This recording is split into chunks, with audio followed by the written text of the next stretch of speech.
es muy difícil ser investigadora y más siendo travesti y trans migrante y sobre todo abordando un tema que no solamente es un área vacante, sino son temas de borde, ¿no? que ahora son agenda política y hemos conseguido leyes como matrimonio igualitario, ley de identidad de género. El movimiento feminista viene peleando hace muchísimos años, pero que recién empieza a tener sus primeros frutos, el movimiento transfeminista, donde me ubico más que el feminismo, ¿no? Pero bueno, es el resultado de procesos que se van dando y que lo vamos acompañando nosotras de diferentes lugares donde estamos, donde habitamos, ¿no? Poniendo el cuerpo, estando no solo en la academia, sino también en el territorio, articulando la construcción de movimiento, ¿no? Las travestis y trans en este momento histórico empoderadas, ¿no? Sujetas de derechos, con la ley de identidad de género y ahora peleando por una ley de cupo, inclusión laboral trans y travesti. Cuando llegué, nada de eso existía. Vos imaginate que nosotras creamos la primera organización de travestis y trans en La Plata. Del 2005 se escuchaba hablar de estos temas en la Facultad de Periodismo.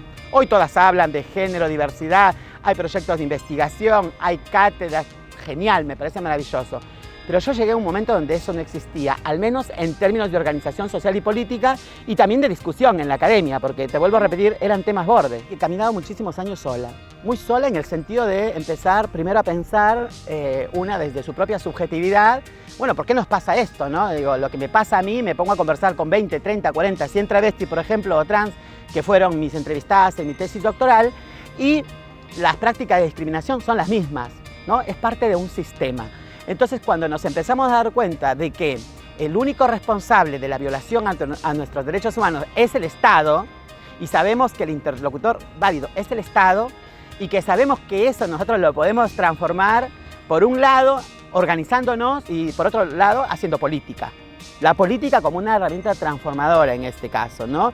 Y nosotras también reconocernos como sujetas políticas. Entonces, ha sido un proceso que para nosotros se dio en La Plata. Digo, Trans Argentina ahora es una organización que está en otras provincias del país, que es prácticamente parte de la convocatoria federal Trans y Travesti Argentina, que somos 18 provincias en el país de organizaciones trans y travestis, pero Trans nace en La Plata. Digo, no es azaroso que haya nacido acá y que acá sea nuestra filial principal. Esta es una ciudad hermosa, profundamente atravesada por la política y sobre todo también a eso le da mucho aporte la academia, ¿no? La universidad. Entonces creemos que han sido procesos en principio de muchísima soledad, pero hoy obviamente vemos a nuevas generaciones trans que ingresan a la universidad, que están terminando sus estudios primarios, secundarios, aún teniendo en La Plata, por ejemplo, un intendente que en este momento, bueno, no tenemos políticas públicas. Hemos avanzado en términos de leyes, pero de ahí a la práctica hay una distancia enorme que sabemos que tenemos que exigir a nuestros gobernantes, a los legisladores, al intendente, por ejemplo, de La Plata, ¿no? Julio Garro, que no tiene ningún tipo de políticas públicas para nosotras, ¿no? La militancia es de todos los días. Hay que seguir luchando y hay que seguir visibilizando nuestros reclamos. Lo único que vemos en los medios de comunicación es la criminalización de las travestis y trans en situación de prostitución y la venta de drogas. Digo, acá hay un problema estructural que es la exclusión social y que se tiene que implementar el cupo / inclusión laboral trans y travesti para revertir años de extrema vulnerabilidad de un colectivo que históricamente ha sido confinado no solo a la clandestinidad, sino a la exclusión. Entonces tenemos que empezar por ahí, ¿no? Tener políticas públicas claras para las compañeras, porque sabemos que el trabajo es un eje ordenador de todo sujeto, de todo ciudadano o ciudadana, ¿no?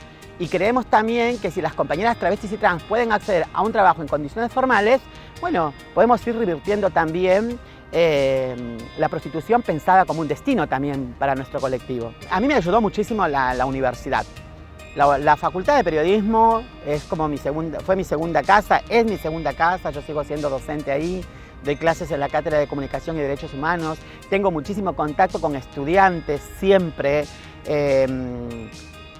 no solamente de La Plata, sino de otras provincias, de otras ciudades de la provincia y también de otras provincias, de otros países que vienen de intercambio, por ejemplo. Creo que para mí la Facultad de Periodismo ha sido no solamente mi segunda casa, sino una trinchera. Ha sido el lugar donde me ha permitido formarme, pero también formarme académicamente, pero también en términos políticos, ¿no? De conocer mis derechos, porque quien no conoce un derecho no lo puede defender. Y la comunicación, que es prácticamente la producción de sentido, sabemos que a través de la comunicación nosotras podemos dar una disputa en términos discursivos, pero también esos discursos producen sentido. Y entonces, así como se ha perpetuado un orden excluyente hacia nosotras, también podemos revertirlo a través del discurso. Tengo un programa en Radio Provincia, en la AM 1270, es el primer programa radial que está conformado por travestis y trans. Yo soy la conductora, pero todo mi equipo son travestis y trans muy jovencitas que he formado. Creo que los cambios tardan, pero vamos viendo al menos las primeras muestras de que vale la pena militar, luchar, tener proyectos para trascender, y uno de ellos es esto, o sea, ver cómo estas nuevas generaciones de travestis, trans, lesbianas, gays, bisexuales, intersex, al menos empiezan a nacer en un contexto menos tóxico, menos inhumano, ¿no? Porque, claro, que fue el que yo pasé, que fue muy difícil. Vos fijate que la expectativa de vida para las travestis y trans es de 35 años de edad. Yo tengo 46, entonces soy una sobreviviente, ¿no? Estás hablando también con una travesti, migrante, trans, descendiente de pueblos originarios y sobre todo sobreviviente, ¿no?